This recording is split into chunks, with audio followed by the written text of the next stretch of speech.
Hey everyone, this is Tracy with Color Me This.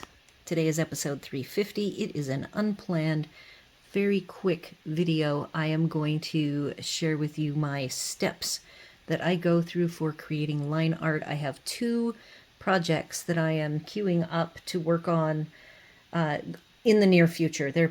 I would call these two winter projects per se. I am not sure how long they will take. They are live draws hosted by Bonny Snowdon. I've talked about her before. Most of my tutorials that I choose to participate in are hosted by her as live draws.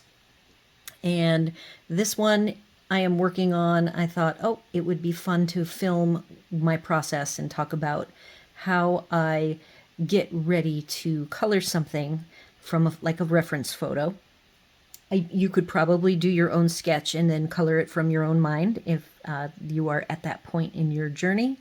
So for me, when I start with the line art, I actually take the JPEG image that she provides and I paste it into Word so that I can size it to whatever size that I need it to be.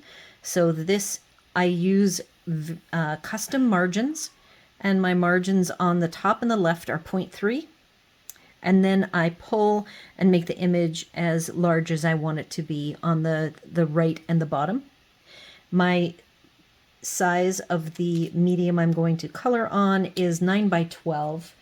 Normally I have been either using drafting film or pastel matte, and she has called out any white material that you want to color on. So I have chosen a very smooth Bristol Smooth. It is 9 by 12, and it is not the Bristol that I color or that I use and run through my printer. So this is the line art for the Highland cow that I will work on after I get the polar bear ready. As I said, the polar bear live draw already took place. I have the links to that, and I can go look at it after the live draw happened, and that's usually what I do because I don't like to feel rushed. For me, this whole experience that I would do these about 3 times a year, and as now that I am coloring in coloring books, I am testing the waters and seeing how comfortable I am getting or not getting with doing the realism coloring projects that I find they're very time consuming, and I get really fixated on them and spend way too much time on them. So I'm ready to tackle the bear. He is mostly blues. I have the pencils here on my Lazy Susan. That's actually what I started with. So here they all are. There's not very many. And the Highland cow is mostly oranges and a couple browns. And so they are all going to be on this Lazy Susan until I finish them. So I will probably be working on them over the month of January, maybe into February. We'll see. If I get going on it, it could go very quickly. So the paperwork that you get when you sign up for these, and her name is Bonny Snowdon Academy, Snowdon, OWDON. And you can go and sign up for her newsletter and be notified of these fun live draws that she does probably 3-4 times a year. She does have an academy that she opens up for students to sign up for. It's a monthly subscription, and I think she opens it up maybe 3 or 4 times a year as well. So when she does this, it's usually in January. The polar bear is like a bonus. I don't recall her doing a polar bear or any project in December. She usually does like a right before she opens her academy for subscribers to subscribe to it. She will do a live draw, and that's what this Highland cow is that we're going to do. The photo credit is for pexels for both images, and she even states you can do anything you want with these your art pieces when they are finished. They are yours to do with as you will. New for these two is adding a budget pencil set of colors using the Castle Art Soft Touch, which I thought was very nice and very inclusive. So I much appreciate that.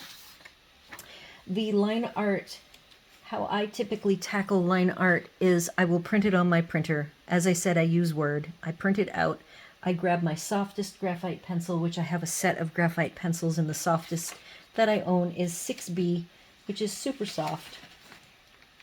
And I basically scribble on the back where I know the lines are. I don't scribble on the whole thing, trying not to waste my graphite.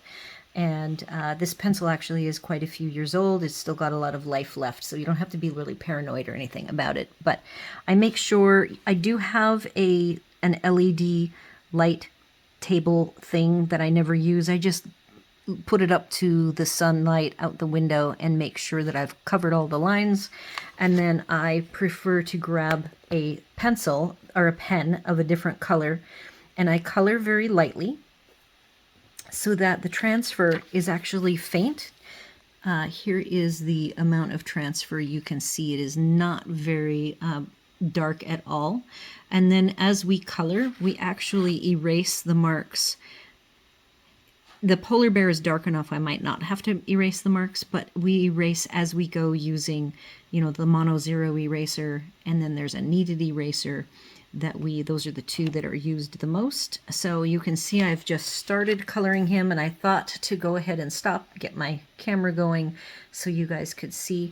I always double hinge the top, and I have my photograph at the very top so that I can leave this tracing paper page. I flip it over, and if I ever need to reference because I forgot a line or two, it will be attached, because once you unattach it, you've then lost the placement and you can never get it back. So I tend to leave my tracing page till I am done with the project, or have at least mapped in all of that I'm going to color.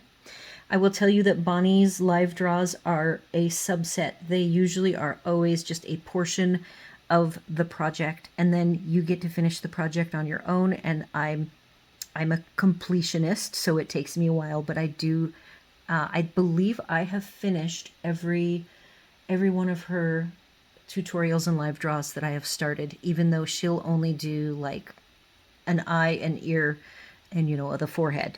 And then you've got, look at how much is left here to do. So I don't really know how much we're going to do. I don't generally pre-peek. It's kind of fun for me to just not see what's going on at all, or even I just want to get my line art ready and start it as if it's the day of the live draw, and go through the whole experience. So that is the polar bear.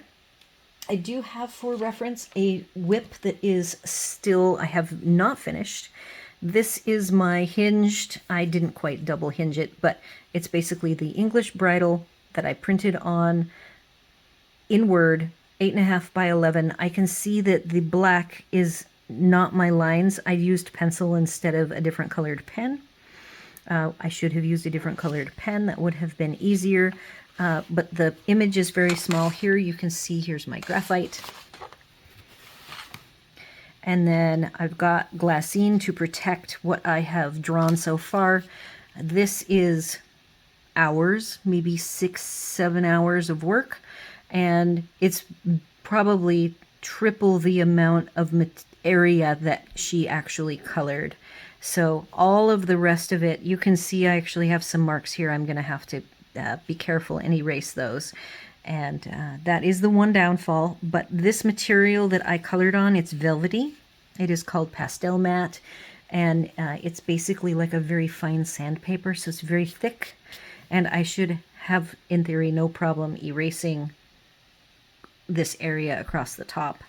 And I could pick a bigger piece of the glassine and make sure I could even tape it, which I probably will, to protect it. But when I'm drawing, I have the this flipped back out of the way. So that is my process, and I will, normally I will have finished the bridle. I will tell you that this bridle is hanging around because of, in October when my parents arrived, like everything went out the door. So it is not normal for me to have a whip like this that I have not finished. And so I am allowing myself to, I guess, overcome that feeling of needing to complete this. I am going to just set it aside like I have, put it in a folder. I will get a bigger piece of the glassine to protect it. I'm going to move on to the polar bear. do the 2 or 3 hours with her probably tonight. I will come back and give you guys an update of how I am doing with these projects, because I will now have 3 of them to play with. So if I feel like doing something a little different for the day, I can sit down with the bridle. But again, the bridle is beyond the area that Bonnie colored with us. So that's all done. And I've even put the pencils, well, I've put them away and then used them, because they're actually, some of them are being used on both the polar bear and the Highland cow. So we will see if I can handle having more than one of these projects as whips at a time. So I'm looking forward to the challenge, and this is a great test. I've been coloring now, doing the daily color with you guys since the end of March, and the only project I tackled as far as a realism drawing was the bridle. I felt pretty comfortable doing it and nice and relaxed, because that's the whole thing, is that I want to just relax and color, be relaxed and calm and enjoy coloring, and not get all overly involved in it and stress about it. So the polar bear looks pretty big to me, being that it's about 8 by 10, and the bridle is maybe 6 by 8. So we will see how it goes. And then the Highland cow is just as big, but it has got this giant furry forelock, big long hair. So that's going to be really fun. I really love to do long hair. So I am excited.